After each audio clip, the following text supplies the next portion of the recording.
community, Ukrainian allies and friends joining us online this morning. We are here in the seat of Irish democracy to hear from a friend and ally whose people, whose country and whose democratic institutions are under monstrous, bloody and vicious attack. Mai vita jemo siu możliwość spersha host puch uiti potucini viklichi zia chemist sta kiitsa vashanazia Presidente Zelenskiy. I yaraza yaza pushu vazel stupidi pered nasho u parlamentis cuspel nu tuta Irlandes kimnarodom. Presidente.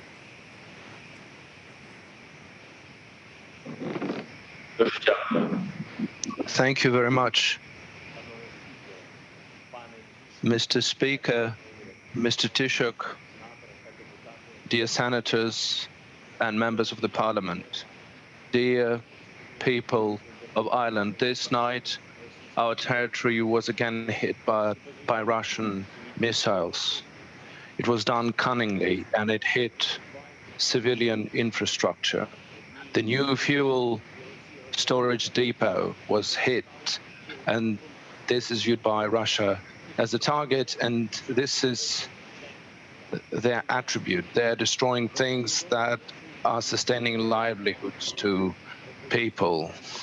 They're hitting places where we store fuel, food storage depot, agricultural equipment, and fields. They're mining, putting mines into the fields. They also have blocked all of our seaports, together with the vessels that had already agricultural cargoes for export. Why are they doing this? Because for them, hunger is also a weapon against us, ordinary people, as an instrument of domination. Ukraine is one of the leading food supplying country in the world. Without our exports, this is not just about the deficit and the threat of hunger for more than dozens of countries, Asia and Africa, but even more, because there will be a shortage of food and the prices will go up. And this is reality for the millions of people who are hungry, and it will be more difficult for them to feed their families, especially in North Africa.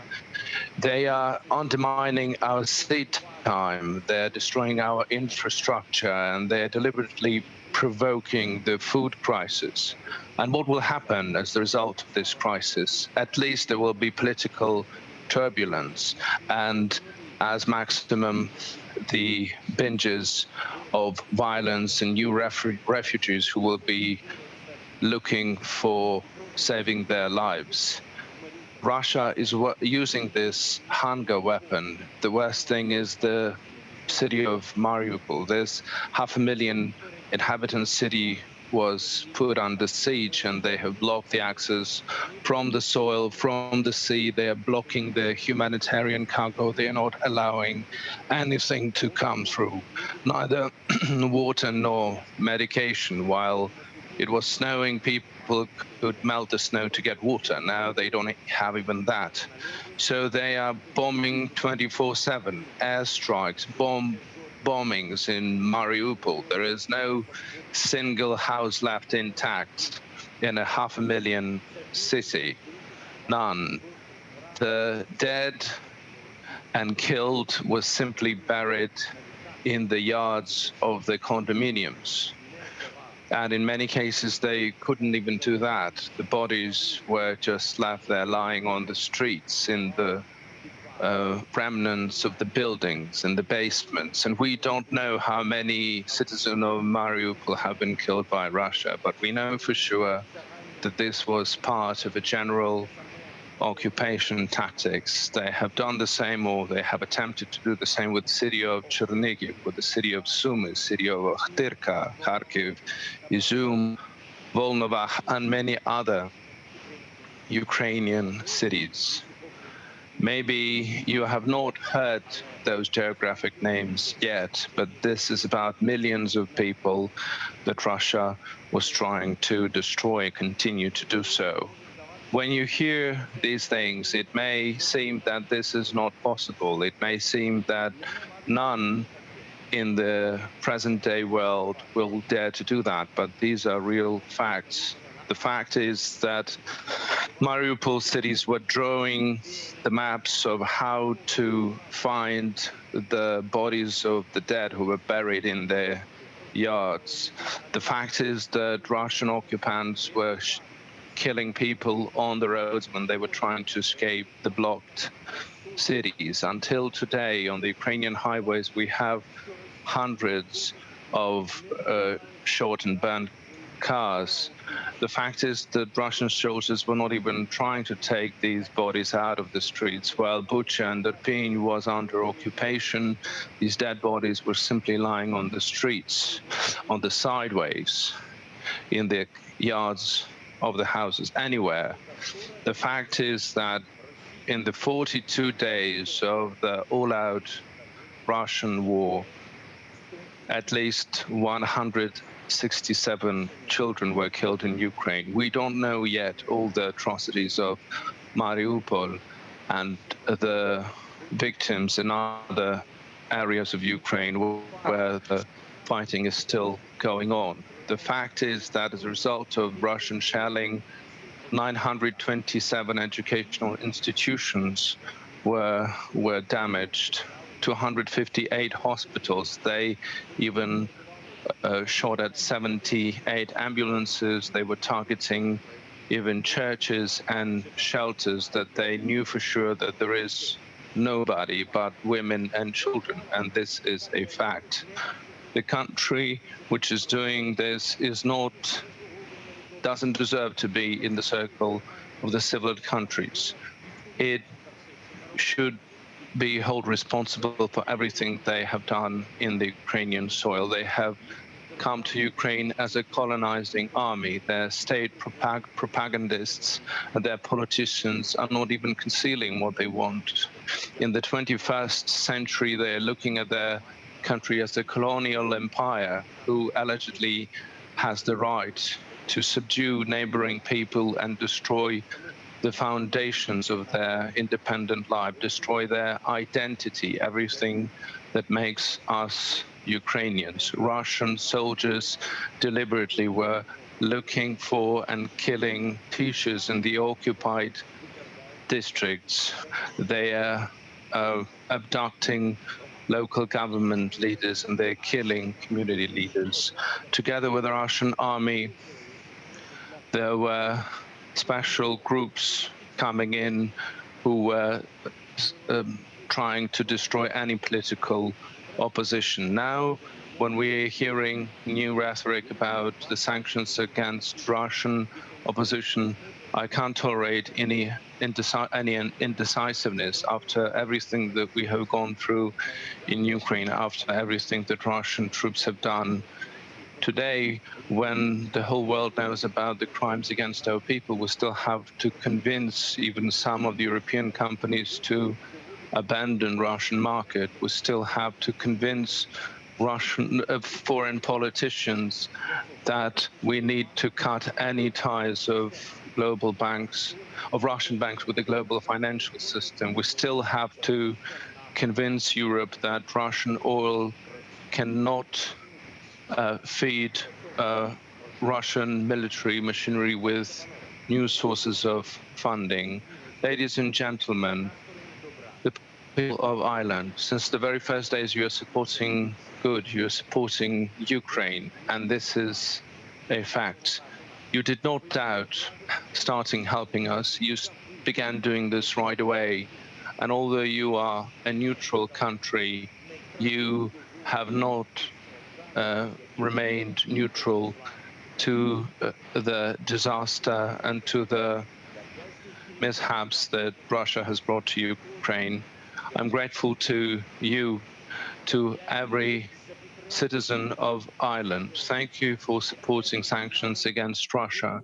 Thank you for the humanitarian and financial support extended to our country. And thank you for your caring about Ukrainian people who found shelter on your land. Just think about it. 10 million Ukrainians have been left without shelter as of today by Russia, who had to leave their native cities because of this war. This is something we cannot come to grips with, but it means that Russia hasn't yet abandoned their plans. They're still looking forward to subdue and occupy all of the Ukrainian people. We want to do our best to make sure that Russia will start looking for peace and leave us alone. So please, I would like to ask you to show more leadership in our anti-war coalition. I would like to ask you to convince EU partners to introduce even more rigid sanctions against Russia that would really make sure that the Russian war machine will stop. We have to put an end to trading with Russia. We have to cut ties of Russian banks to the global system, cut the sources of their income from the oil that they use for their weapon and for the killing. There are mechanisms out there how to do this. The only thing is that we're lacking is the principal approach of some leaders, political leaders, business leaders, who still think that war and war crimes is not something as horrific as financial losses. I'm sure that your leadership can make a difference and change this. I'm sure that the whole Europe will be able to stop this war and bring peace and stability in the east of Europe. We cannot delay any longer. The longer this aggression of Russia will continue, the worse will be the consequences, not only for our continent, but neighboring regions. Ladies and gentlemen, it's the people of Ireland. Our principal approach, our courage have already turned the new page of relationship between Ukraine and Ireland. Our mutual understanding and mutual respect is already at a level where it becomes only the question of time for us to start living in our common European home. Thank you for the support of the accelerated procedure to provide membership in the EU to Ukraine. With your support, it will be even faster and beneficial to both nations. We need to start thinking about the restoration of our country after the war. We are inviting leading countries of the world to participate in rebuilding and restoring of Ukraine. Of course, Ireland is always welcome to do so. For example, in our Kherson Oblast, your skill of valuing the lives and community development experience, your economic potential is something that you're known for. So let's bring our efforts together and let's show that Ukraine and Ireland jointly can do much more than the biggest country of the world was trying to destroy. I'm grateful to Ireland. Slava Ukraini.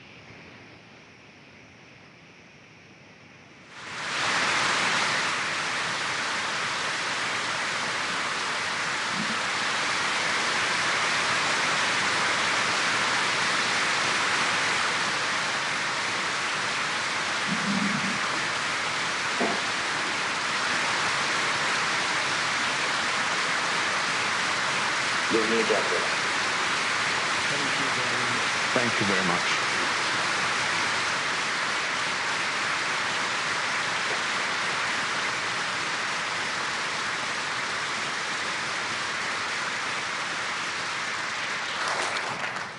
Excellency President Zelenskiy, thank you for your strong and inspiring words to us this morning. We have much to digest as this painful, awful war on our continent's mainland continues apace. As Ukrainian people continue to die, we must act. We have seen in recent days and the extent of the barbaric actions visited upon the people of Ukraine is simply horrendous. We need international courts to give a transparent and fair reckoning for the bloodshed in these heinous crimes. Excellency, we salute your own personal bravery over the past weeks, and we salute the outstanding bravery and resilience of the Ukrainian people in the face of unprovoked aggression. While Ireland is a militarily neutral country, we are not politically neutral. We do not stand idly by. We will not, as Yeats might have said, forsake the little streets hurled upon the great.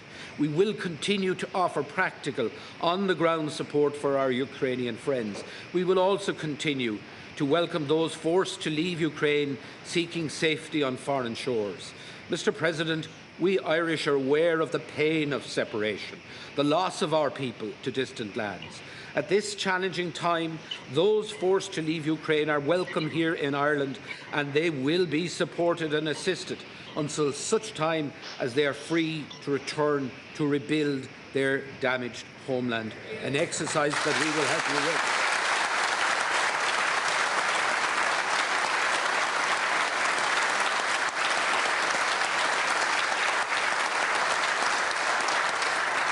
Most of us here in this chamber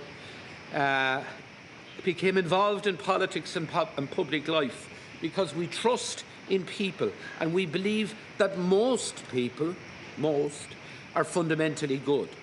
Last Tuesday at the Conference of Speakers of the European Parliaments in Ljubljana, I called upon the members of the Duma, the 450 members of the Duma, to shoulder their responsibility.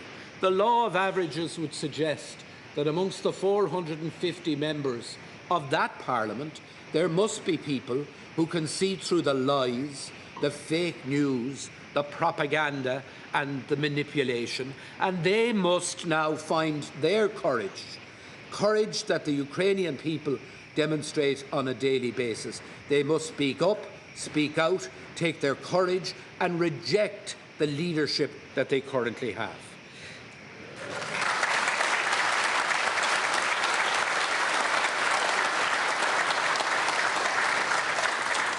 There are 143 decent Russian people populating that country. Again, the law of averages would tell us that many of those people must be fine, decent, honourable people who have a respect for human rights. Well, your people are being asked to show courage that goes beyond the bounds of human endurance. Please God, the people of Russia will now find their courage to also reject what is being done wrongly and devastatingly in their name. In conclusion, Mr. President, thank you for honouring us and in joining us today. And we will continue to support our Ukrainian friends. Gugamadi dia slán shiv ilig, snablianta agus snamiasa ataroing. Iriminish an Taoiseach, Laurtling, Ledahol, Ahishak. Ceann Comhairle, Cathaoirligh, President Zelensky, Ireland is resolute in our solidarity and support for Ukraine. President Zelensky, we thank you for your heartfelt, your honest, clear and indeed historic address to our Parliament this morning. The strength of your commitment, President Zelensky, and that of the people of Ukraine to your country and to restoring it as a place free, safe, democratic and an independent country within the community of nations is both humbling and uplifting. We heard grave testimony from you this morning, and we've seen ourselves the most shocking and harrowing of images from Bucha, from Irpin, from Mariupol and from across Ukraine. Russia will have to live with the shame and ignominy of what they have done in Ukraine for generations. Those responsible will be held to account. We are with Ukraine, and I am certain that in the end, Ukraine will prevail. We are a military neutral country. However, we are not politically or morally neutral in the face of war crimes. Quite the opposite. Our position is informed by the principles that drive our foreign policy: support for international human rights, for humanitarian law, and for a rules-based international order. We are not neutral when Russia disregards all of these principles. We are with Ukraine. Ukraine's political, economic and humanitarian needs are now manifold and pressing. Our efforts as a friend and as a partner of Ukraine are aimed at using all the levers at our disposal to bring a just end to this war, applying international pressure on Russia, pursuing accountability for violations of international law, and meeting the humanitarian needs of those caught now in the midst of this terrible and immoral war. Thousands of people have been killed. Millions have been driven from their homes. This is a humanitarian crisis, the likes of which Europe has not seen since the dark years of the Second World War. This war touches us all. And that is why Ireland is supporting further European Union sanctions at European level. We need a sanctions regime that brings it home to Putin and his regime that he cannot succeed. And we want the strongest possible sanctions against the Russian Federation, and will pursue those. And that is why also we support the establishment of a Solidarity Trust Fund for Ukraine, agreed by European Union leaders when we met in Brussels on the 24th of March, to support the government of Ukraine now and when the war is over, to support reconstruction. That is why I've welcomed and support Ukraine's application for European Union membership.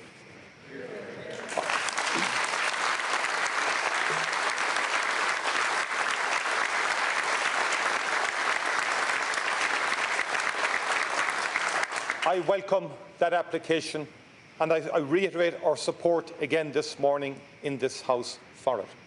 It is the democratic right of Ukraine and the people of Ukraine to decide your political orientation. You have chosen to apply for European Union membership. We know that EU enlargement has been a force for stabilisation and democratisation in the European Union's neighbourhood. It is in the European Union's strategic interest. It is in Ukraine's interest.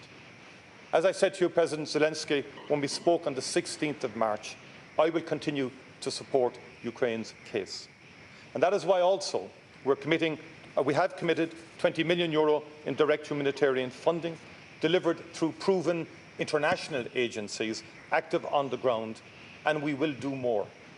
This is to meet urgent needs of those in need in Ukraine and indeed in neighbouring countries, including shelter, medical care, health, water and sanitation.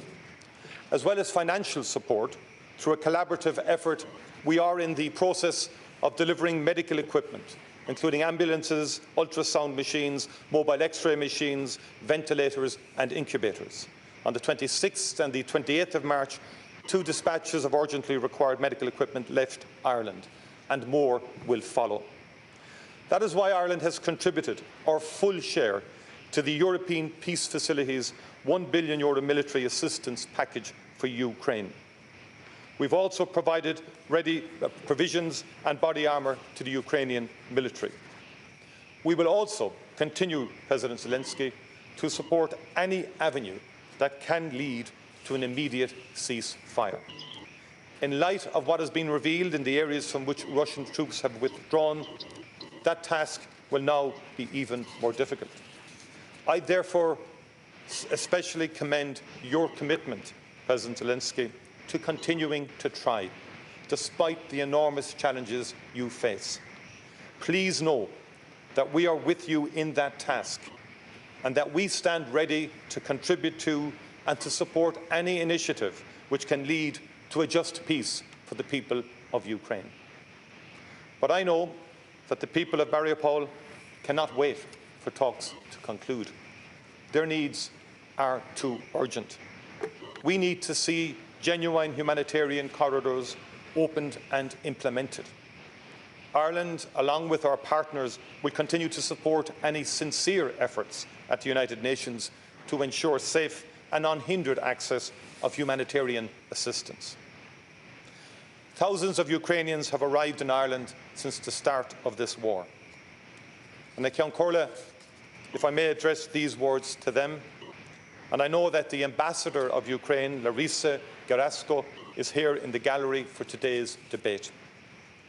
To those who have arrived here from Ukraine, I hope you find in Ireland safe harbour and friendship for as long as you need it.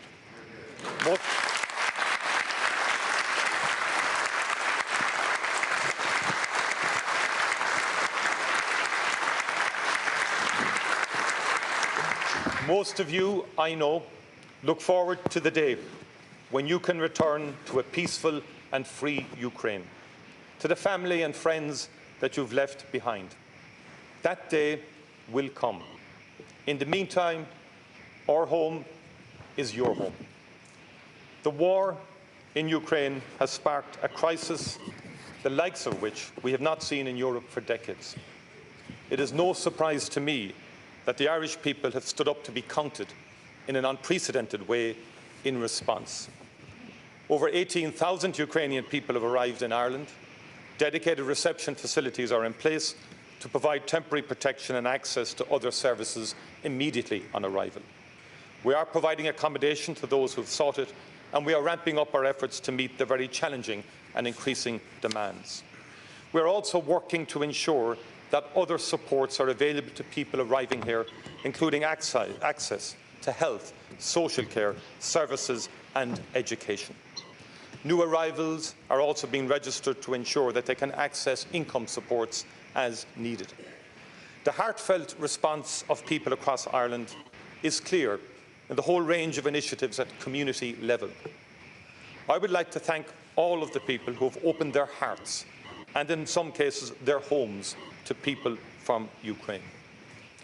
President Zelensky, when you addressed the European Parliament, you said, "Life will win over death. Light will win over darkness." Even in the face of the bleak horrors of this week, I recall your words and the hope and determination they carry. We stand with Ukraine. Slava Ukraini.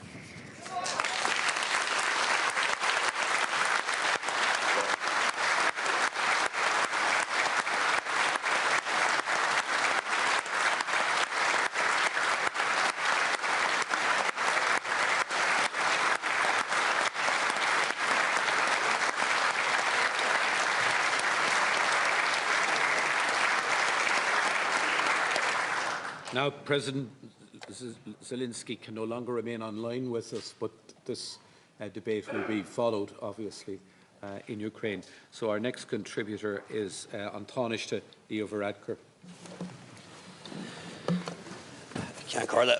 Colleagues, I want to thank President Zelensky for joining us today and for sharing with us the heartbreaking and inspiring story of his people's courage and endurance in the face of a grotesque and appalling aggression.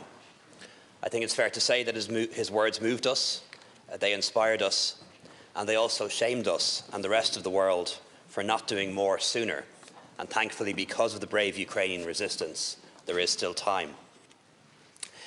In the long history of our own country, we have never invaded another, but we do know what it's like to have been invaded and to have the very existence of our national identity questioned too. And for these reasons, we feel for the idealism of the Ukrainian people, their defiance, and their determination to face down a new evil empire. As a country, we are heartbroken watching the scenes we see on television every night. And we're heartbroken to see what the people of Ukraine have had to endure now for 42 days. We're angry at the appalling human rights abuses against men, women, and children, and the terrible loss of life. And we promise that we will do everything we can to aid Ukraine in the struggle, to shelter the people of Ukraine, and we will stand by them in their greatest hour. The abolitionist and civil rights leader Frederick Douglass liked to quote our own civil rights leader Daniel O'Connell, who we met here in Dublin. He said that the history of the Irish people could be traced like a wounded man through a crowd, by the blood. And today, the history of Ukraine can be traced through its villages and towns and cities by the suffering of its children, its women and its men, by the blood. Count Corla, today President Zelenskiy showed a burning desire for freedom and self-determination, for democracy and liberty, for things that we enjoy and sometimes take for granted. He showed a desire for a European future for Ukraine, a place in that common European home that we helped to build. And we endorse that desire and support the Ukrainian people in their wish to join the European Union. A little over 100 years ago, perhaps Ukraine's greatest national poet captured their dreams of freedom and courage. Her words still resonate today, and I quote, "The people of Ukraine are sowing flowers of flowing colours, even amidst the frost, and watering them with bitter tears. Know that the abandoned fire of your songs will burn forever in the world. It will burn at night, and it will burn at the daytime. It will burn forever." We also have a message too for the aggressor, for President Putin, his government, his diplomats, his collaborators, and his apologists here and abroad. Over the past 42 days, you violated the human rights of another sovereign people, your neighbours, your friends, your so-called Slavic brothers. You've raped and defiled the very principles of common humanity which bind us together in peace and harmony. You've betrayed your own people and your own country's rich and proud history, and your own resistance to oppression over many centuries. We here have no quarrel with the people of Russia. We particularly admire those extraordinarily brave people who continue to oppose and protest this war on the streets of Moscow and St. Petersburg. Hear, hear.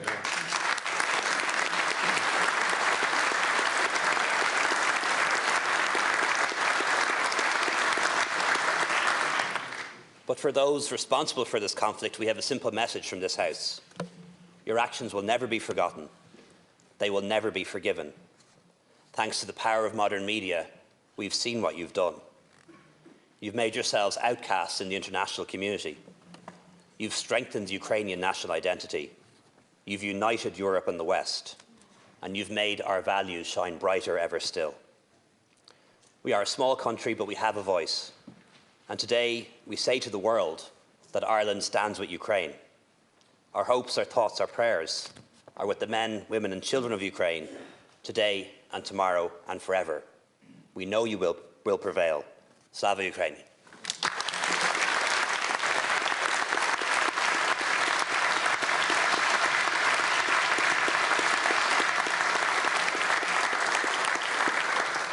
Deputy Eamon Ryan, please. Thank you very much indeed, Count Corla. President Zelenskiy today is one of a small band of national leaders who've addressed this House over the last 100 years. And I wanted, if I can, just take some of the words that we've heard previously. Starting first with John Fitzgerald Kennedy, who spoke here some 59 years ago. And those words he said then are just as relevant today. That no nation, large or small, can be indifferent to the fate of others near or far. Modern economics, weapons and communications have made us realise more than ever that we are one human family and this one planet is our home. He went on to say that Ireland pursues an independent course in foreign policy, but it is not neutral between liberty and tyranny and never will be. I think that's what guides us today. It guides us in the work we do in the United Nations Security Council, where we were elected by the small, non-aligned countries of this world to stand up for the rights of individual nation-states. It's in that spirit that our soldiers march to the most hard conflict zones with blue helmets on their heads to try and hold the peace line, that our Navy sailed to the Mediterranean to rescue the most destitute and in need, and we're even maybe inspired by that our trawlers in West Cork were willing to head out international seas to uphold the right of law. It's in this spirit that we've worked through the UN and in the European Union, calling for the stiffest sanctions. And with real resolve, I believe we will answer President Zelenskyy's call there that we stop the flow of funds for the war by stopping the flow of fossil fuels, which are one of the weapons which are being used in this conflict. Thank you, Deputy Senator Norris. It's great to see you here today.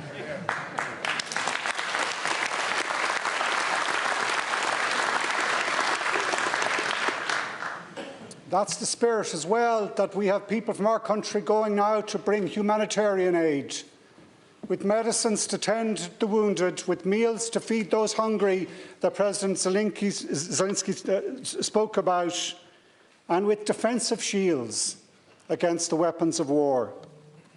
It's in that spirit that the Irish people, I think, have and are and will open their doors to provide sanctuary and shelter for those men and women and children particularly fleeing their conflict while their men stay at home. It's going to be difficult, it's going to be challenging beyond compare, we all know that, but I believe we are committed to it. If I can quote one of the other people who have spoken here, Chancellor Kohl of Germany, a short line from his address to this House, when he said that we are European by conviction, which I believe is true. Conviction as a small state, small nation, that we're strengthened when we work in cooperation and collaboration with our European colleagues. And I think it's appropriate today, if I can, just to quote two lines from the preamble for the Treaty for the Functioning of the European Union, which governs this relationship, when it says, "We intend to confirm the solidarity which binds Europe and the overseas countries, and desiring to ensure the development of their prosperity in accordance with the principles of the Charter of the United Nations. And that we resolve by thus pooling their resources to preserve and strengthen peace and liberty, and calling upon the other peoples of Europe who share their ideal to join in their efforts." Now we heard today that just such a call has come from a people, a nation, European nation, to be part of those efforts. And I share and agree with the Taoiseach and the Taoiseach that our answer to that, to widen, to broaden the European family, on this most western outpost of Europe, to say yes. To say yes, that ideal is not an exclusive one. It should not be constrained. It will be stronger when we spread those democratic ideals. If I can quote one last person, Nelson Mandela, who spoke here so eloquently after he had reached and achieved his freedom, and when he said, "Nothing can stop the evolution of humanity towards the condition of greater and ever-expanding freedom." And when he went on to say, "We ask that you stay the course with us. We need your support for the democratic perspectives that we represent." Well, that call for support for democratic systems, our European democratic systems, absolutely founded in realising that it requires us to follow the rule of law, with all the conflicts, all the contradictions, all the complexities, compromises that sometimes involves. But that's what we're standing up here for today and what we will need to do. And it may take time. I think we have to answer what Nelson Mandela called for us to be willing to stay the course in all the challenges that will present as we stop the use of those fossil fuels, as we open and provide our homes and schools and healthcare and other social services. Staying the course will be difficult, but I expect this House and our people are up for that challenge, one of the greatest ones of our time. Thank you, Councillor.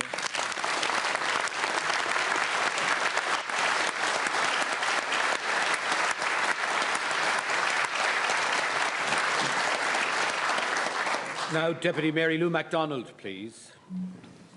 Gramagat Cairn Corla. Agus boilam a buchas a gawl Ukran Zelensky as ukta quid orad ermagin.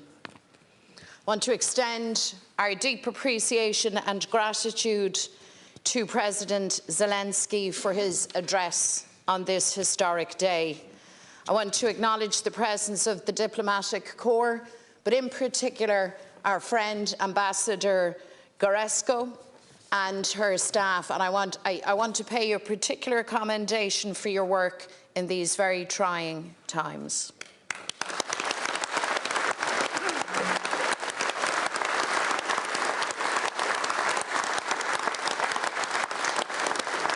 Count Corla, we have heard directly from President Zelensky in the rawest, most harrowing, most heartbreaking of terms. We have heard testimony of the vicious war crimes committed by the Russian military in Ukraine, and we have been set a challenge.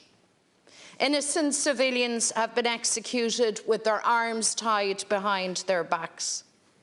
There have been horrific accounts of rape and torture. The brutalisation by the powerful of vulnerable, ordinary citizens in their war-torn country. These are crimes against the Ukrainian people, and these are crimes against humanity. And Russia must be held accountable for its barbarism, and justice must be done. These human rights violations and grave breaches of the Geneva Convention demand investigation by the International Criminal Court and prosecutions to follow. The truth is, Ceann Comhairle, that Russia has turned its back on dialogue and peace. For 42 days and nights, it has chosen war. It has chosen brutality. It has chosen the violation of international law. Russia has closed the door on dialogue, and through its criminal actions, it has thus far rejected avenues for diplomacy. Indeed, far from demonstrating a willingness to engage in peace negotiations, Russia has escalated its ferocious violence through the indiscriminate targeting of civilians.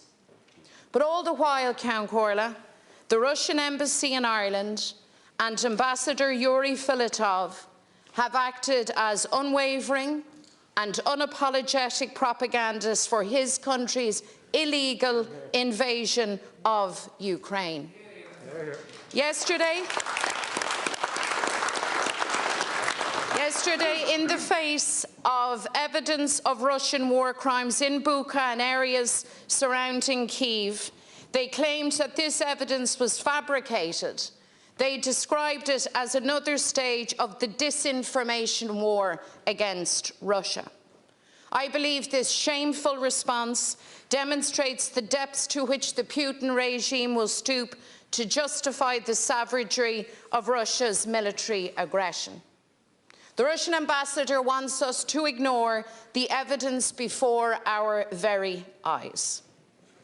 Well, Mr. Filatov, we have heard the accounts of murders carried out by your soldiers, reported from numerous credible sources. We have seen the aerial photographs of human remains left scattered by the side of the road. We have seen the cars carrying white flags to indicate civilian passengers riddled with shrapnel. The evidence of such atrocities condemns Russia before the world, and the world will not turn a blind eye. It is, Ceann Comhairle, long past time for Ambassador Filatov to be expelled from Ireland.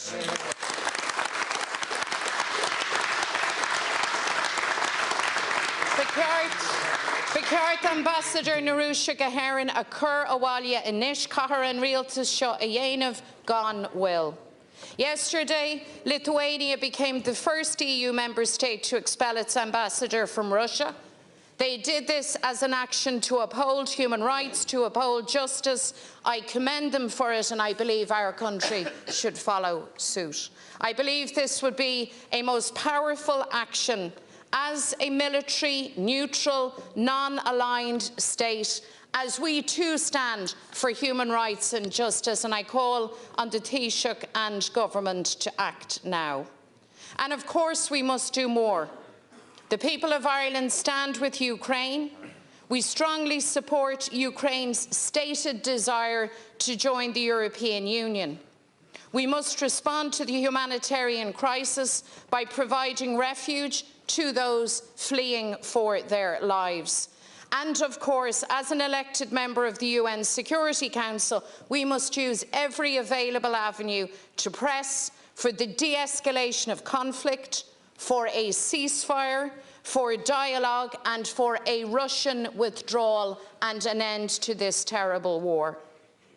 Ireland supports economic sanctions against Russia.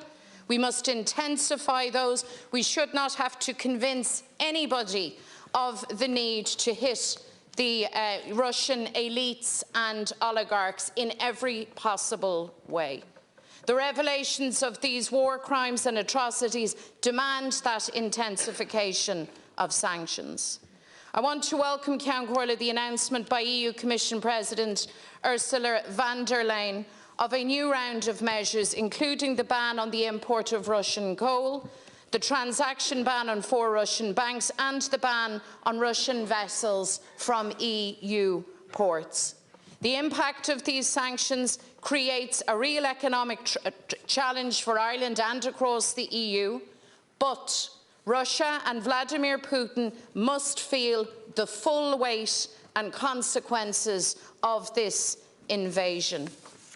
Russia should not doubt our resolve, should not doubt our solidarity with the beleaguered people of Ukraine. A people who, as we speak, in this very moment, fight for their lives, fight for their freedom, fight for the survival of their nation. They fight a war of liberation from tyranny, for the right to endure and to go on, and they will. Because we know a nation is a living thing, a breathing thing. Ukraine lives, Ukraine breathes, and Ukraine will go on. Through its heroic struggle, its people have reaffirmed in all of us the values of sovereignty, of justice and democracy. And one day the invader will retreat. The colonizer will leave. Russia's armies will go home. And the strength of the Ukrainian people and the support of her allies will see to that. And on that day, Ceann Comhairle, Ukraine, deeply scarred but unconquered and unbowed, will start to heal, and the people of Ukraine will begin again. Shattered cities, broken homes, displaced families and communities will come together once more and shape Ukraine's destiny. In that spirit of hope, and standing on the foundation stones of our shared humanity, Ukraine will emerge once more into a new dawn of peace and freedom. And Ireland stands with you now in your dark days, and we will stand with you yet in the light of a victory of humanity over injustice, of light over dark, of life over death. Slava Ukraini.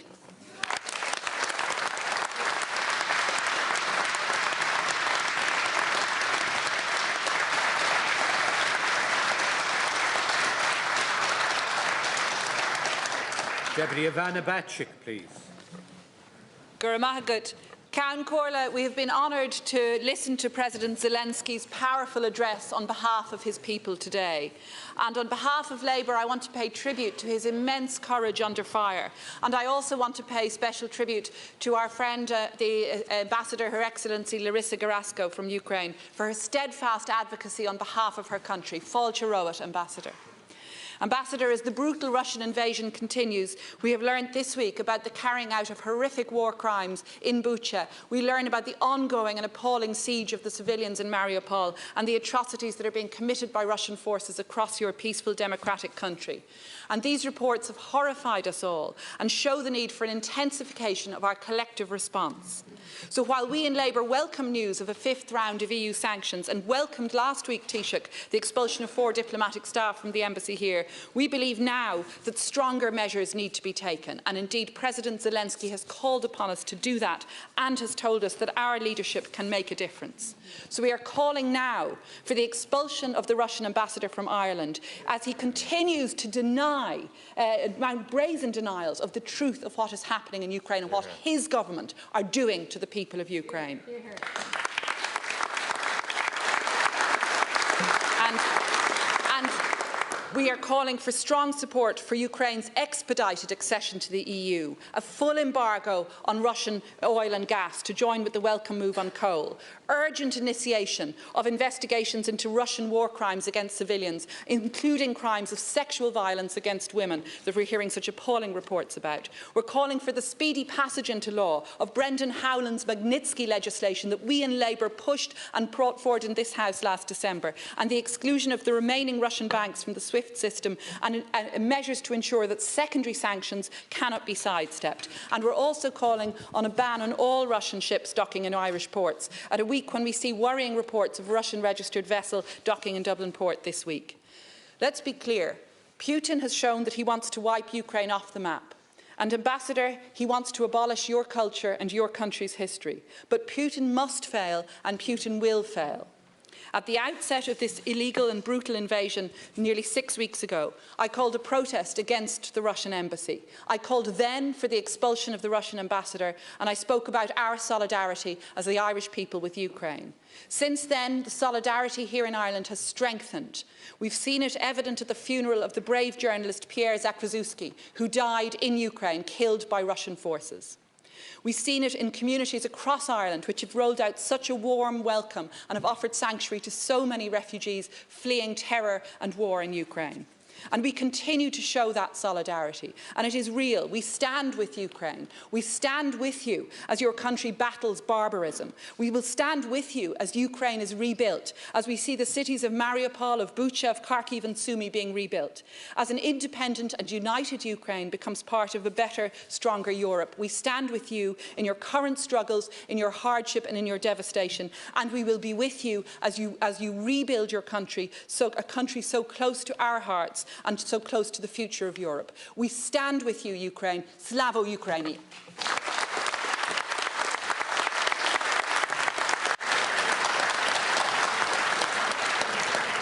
Deputy Catherine Murphy, please.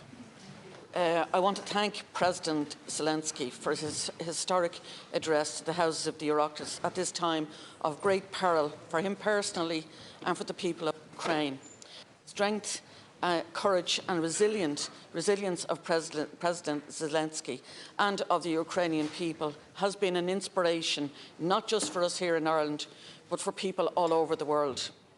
If Putin had imperial ambitions when he invaded Ukraine, those ambitions lie in tatters. Putin has not increased Russia's prestige or its power in the world, on the world stage.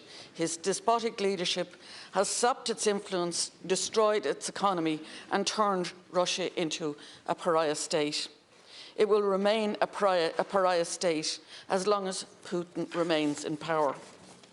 February 24th, 2022, the day Russia launched its barbaric and illegal invasion of Ukraine, is the date that will live in infamy.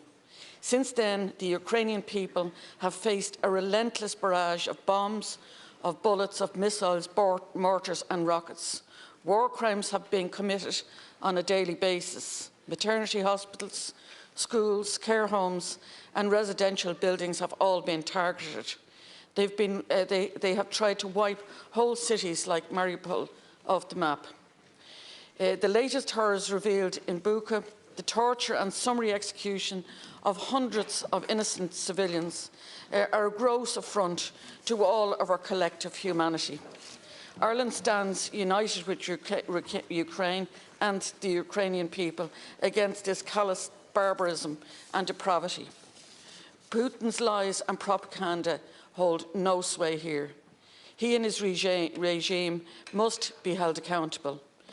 An unprecedented array of coordinated international sanctions have been unleashed to crush Putin's regime, including his oligarch acolytes, and destroy his ability to fund his murderous war.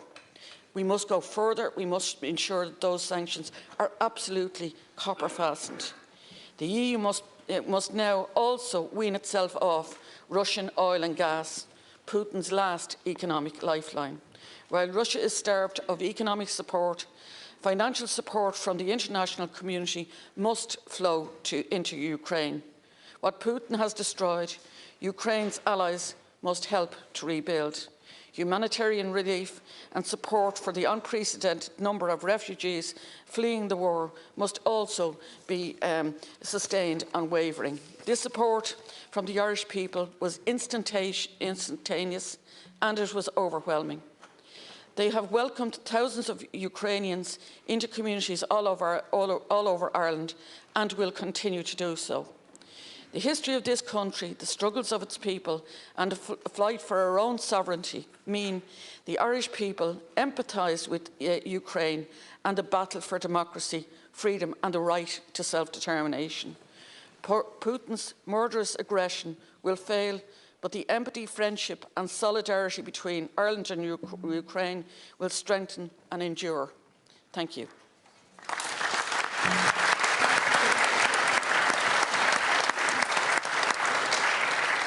Deputy Boyd Barrett, please.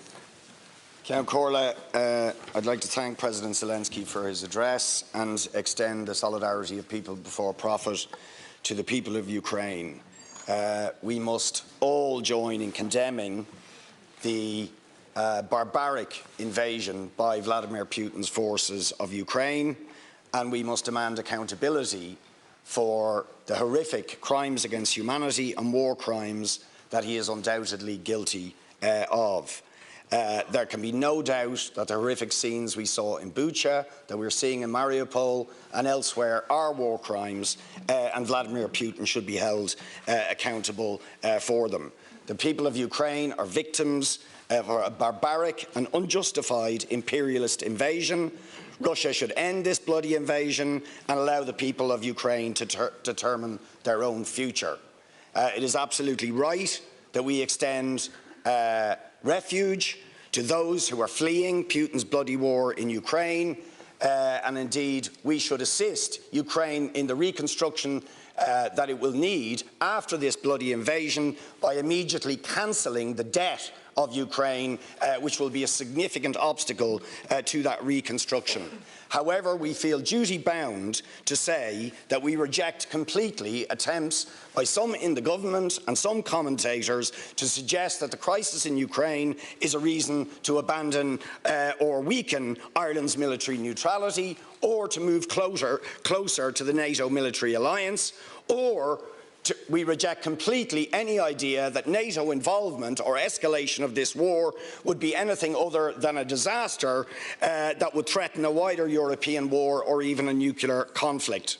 Ireland's tradition of neutrality means standing against all warmongers and empires and standing with the oppressed of the world, whether they are the victims of Russian aggression in Ukraine, Chechnya, Georgia, or Afghanistan, or whether they are the victims of US aggression and war crimes or those of their allies in Afghanistan, Palestine or Yemen.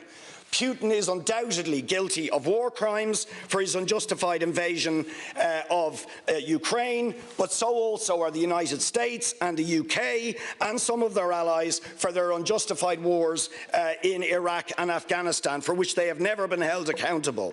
They are also guilty of supporting the Israeli state, who've been recently indicted for crimes against humanity for their treatment of the Palestinian people by Human Rights Watch and Amnesty International. They are also guilty of supporting the Saudi dictatorship in its brutal war in Yemen, arming that regime and blocking attempts to investigate their crimes against humanity.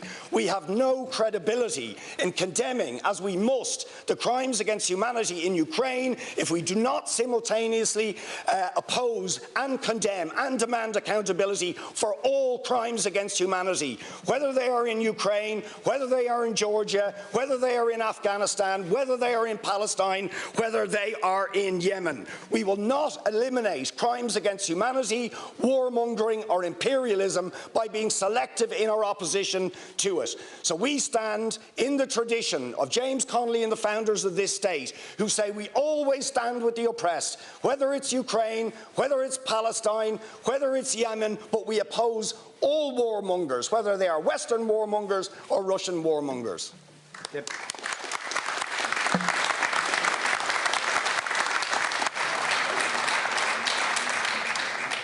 Deputy Cathal Berry on behalf of the Regional Group of Independents. Gurmagat, Concorla, and good morning, everybody. And I'm very grateful to contribute to this historic debate on behalf of my colleagues in the regional group. I would like to welcome Ambassador Larisa Dresko to the Chamber and to congratulate her armed forces on repelling the Russian attack against our capital city. When we consider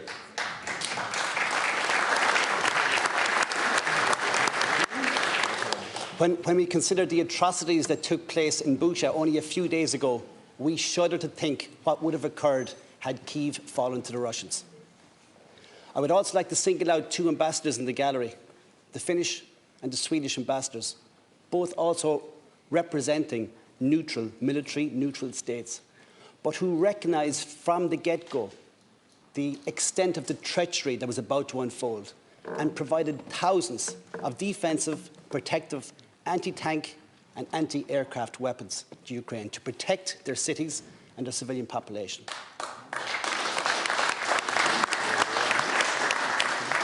I would also like to single out the French ambassador in the gallery as a result of President Macron's efforts to achieve a ceasefire and humanitarian access to Mariupol, which is our present day, our generation Srebrenica, whether we accept it or not. It is not surprising that President Macron's overtures have been turned down, have been unsuccessful. Every single person in this chamber wants peace. We want an end to the conflict, but unfortunately the Russians do not want a diplomatic solution, not at this time. They want a military solution. And the only way we can bring them to the negotiating table, and this is unpalatable, is to defeat the Russian army in Ukraine, and that is just the reality. So on that basis, Taoiseach, I very much welcome the provision of military stores directly from Irish Defence Forces stores to the Ukrainian Defence Forces. It was absolutely important. But following on from President Zelenskyy's address, he's looking for more. He's looking for more leadership. And this is where I suggest that 1 hour's drive from here in the Curragh camp, there are hundreds of anti-tank rockets nearing the end of their shelf life that can be very easily transferred to the Ukrainian Defence Forces. Very, very easily done. And the reason that's so... And the reason that's so important is we know the Russians are preparing a massive offensive in the east at the moment, and that this offensive is likely to be successful. But it does not have to be this way.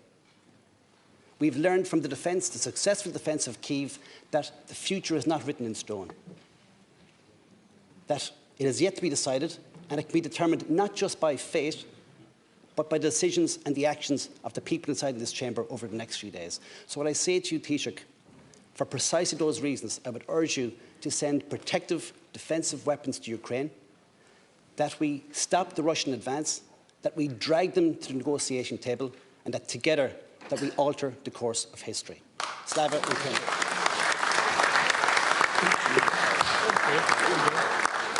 Deputy Matthew McGrath on behalf of the Rural Independent Group. I want to give some time to Deputy Michael Healy also. I want to, first of all, my wake is a go out in President Zelenskiy and Fear Falter of Martin, and especially the diplomatic corps, but especially Ambassador Dresko, who was in the audience and who paid a visit to my county last week and met the refugees who came only the day before to Cardineskey.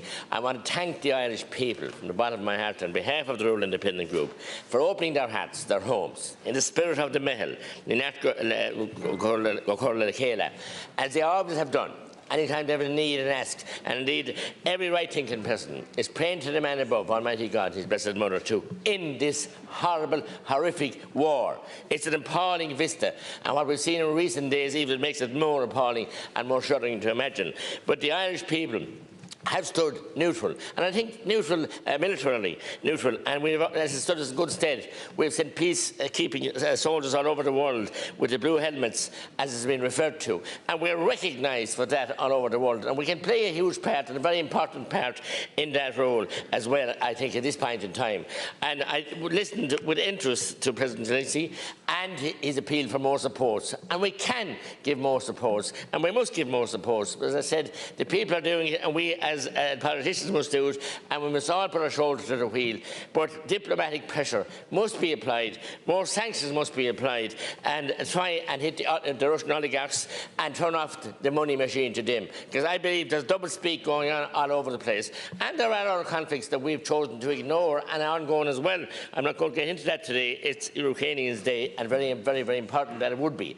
I met a bunch of very heartbroken people, yesterday even Stephen's Green, who gave me this little ribbon and asked me to wear it today. And that's why I'm wearing it, because they were there praying for the family members that they had lost, and the terror and the torture that they went through. It's just unbelievable that in this modern era that we would have this vista of this bloody war. So we must do everything we can in our own special way here in Ireland. And remember people like Breen and Tracy and indeed Liam Lynch, who lost his life 99 years this weekend. I hand over to Deputy Healy Murray. Thank you very much, Count Caller. Taoiseach, we all want to thank very much President Zelenskiy for his presentation here today. And to also thank you, Ambassador, for being here, and to thank you and your staff for the excellent work that you have been doing over the last number of weeks. The Irish people, the Irish government have been to the forefront in standing up and saying we will put our shoulders to the wheel. We will do everything collectively that we can do to support the people of the Ukraine, the people that have had to come here literally with what is on their backs and the bags that they can carry.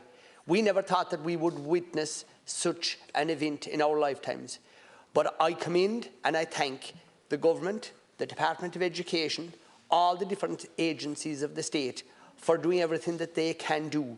I know factually that people are working night and day in their departments, and I think they should be acknowledged by all the parliamentarians here today from both the Shannon and Dáil Éireann in thanking those people, because they're working long and extended hours in trying to help those people in our county, in County Kerry, in Carrickfinn, in Killarney, Glenbeigh, Tralee, Tarbert. People have opened up their homes, and people are really working in trying to ensure that people have a safe, secure place for themselves and their children. And again, to the teachers who are doing everything they can humanly possibly do to facilitate those young people and to make their time here, to keep them busy, to continue with their education, and to ensure that they will have the happiest time that they can have in the circumstances they find themselves in. And again, the government deserve to be commended for the leadership that they have shown over the last number of weeks in this horrendous event. Thank you.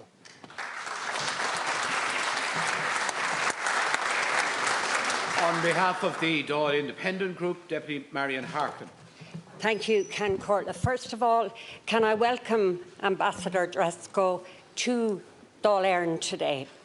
And I want to thank President Zelensky for his courage, his leadership, his ability to inspire confidence and hope in the Ukrainian people. And most especially, I want to thank him and the Ukrainian people for their defence of liberal democracy, something too many of us take for granted. We sit comfortably in our seats in Dáil Éireann today as Ukrainian members of Parliament vow to defend their country and people by all means necessary. There could not be a greater contrast. When this session ends, we will go back to our offices and our lives, while members of the Ukrainian Parliament and the Ukrainian people stare down the face of Russian aggression and terror, as they remember and mourn those who have been tortured, raped, executed and murdered, and as they prepare to further defend their homeland. However, I believe we will carry the words of President Zelensky with us as we seek to continue with and expand our response and assistance to Ukraine. For many hundreds of years, geography was not our friend in Ireland. Now it is, as we sit on the western flank of the EU, part of the greatest peace project ever. And in that context, I strongly support EU membership for Ukraine. As a former member of the European Parliament, I met many Ukrainians who looked to the EU as a place where they belonged, and I know Ireland supports that stance. It would be beyond selfish of us to share in the benefits and security of EU membership and deny it to the Ukrainian people. So to all Ukrainians, I say, we have an old tradition in Ireland of lighting a candle in the window of our homes to show hospitality and welcome to the stranger. Metaphorically speaking, many tens of thousands of those candles have been lit and are burning in Irish hearts as we welcome Ukrainians fleeing terror and war into our homes and our communities. I am wearing a Sligo badge, beneath the badge depicting the Irish and Ukrainian flag as a symbol of our common humanity and connectedness as we welcome more than 130 Ukrainians to Sligo in these days. The huge fundraising efforts, the massive mobilisation of medical and other supplies to Ukraine continues day after day. Government assistance, coupled with a massive voluntary effort, has forged a chain between Ireland and Ukraine, and I believe those strong links will hold.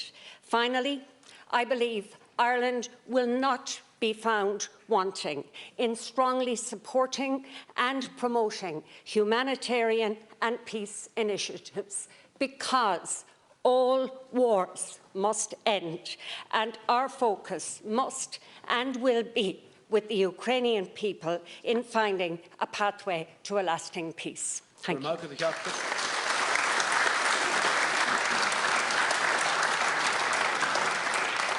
Anish kan simu suasar ganon namajina ganon starul namajina kahirla kan Shanad and Shanador Mark Daly.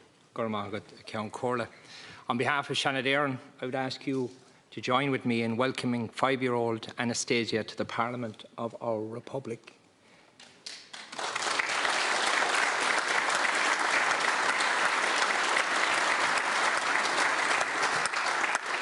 Nasta la cava proximo de Irlande. Anastasia is here with her mother, Yana. Her husband and Anastasia's dad, like thousands of others, is in a defence unit in the Ukraine, fighting to keep it free and independent for his daughter's future. They have travelled 4,000 kilometres here from Kiev to Dublin.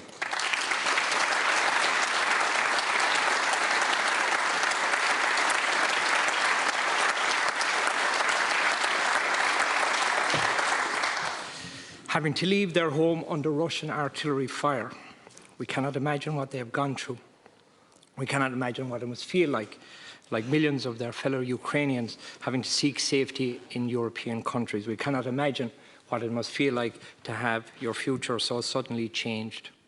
Anastasia and Yana, we welcome you here along with your ambassador and the other refugees who join us here today, and the other members of the Ukrainian community who have been here for many years, who are now assisting their fellow citizens who are fleeing war. We welcome you as guests to our Parliament in the same way as thousands have been welcomed to our country.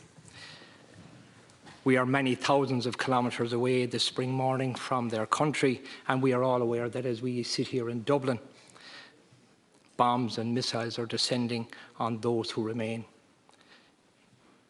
Their fellow citizens, their family, their friends, their neighbours, innocent Ukrainian men, women and children. In recent days, there is evidence of war crimes in Bucha that has been shown to the world. What we are facing is a regime that is led by a war criminal, and he must face justice like any other war criminal. President Zelensky and the Ukrainian people have shown with their words and their actions their bravery in the face of the invasion of their country. In a previous address in this chamber nearly 60 years ago by another president who also acknowledged Irish neutrality, but also acknowledged Ireland is not neutral between liberty and tyranny and never will be. That is as true today as it was over half a century ago. As an international community, we must never be neutral in the face of tyranny.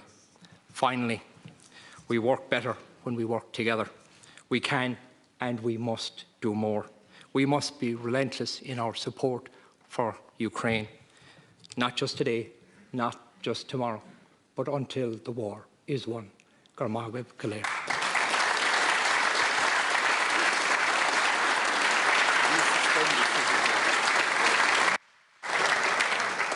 Thank you, colleagues. The House is now stand suspended. Garmagweb.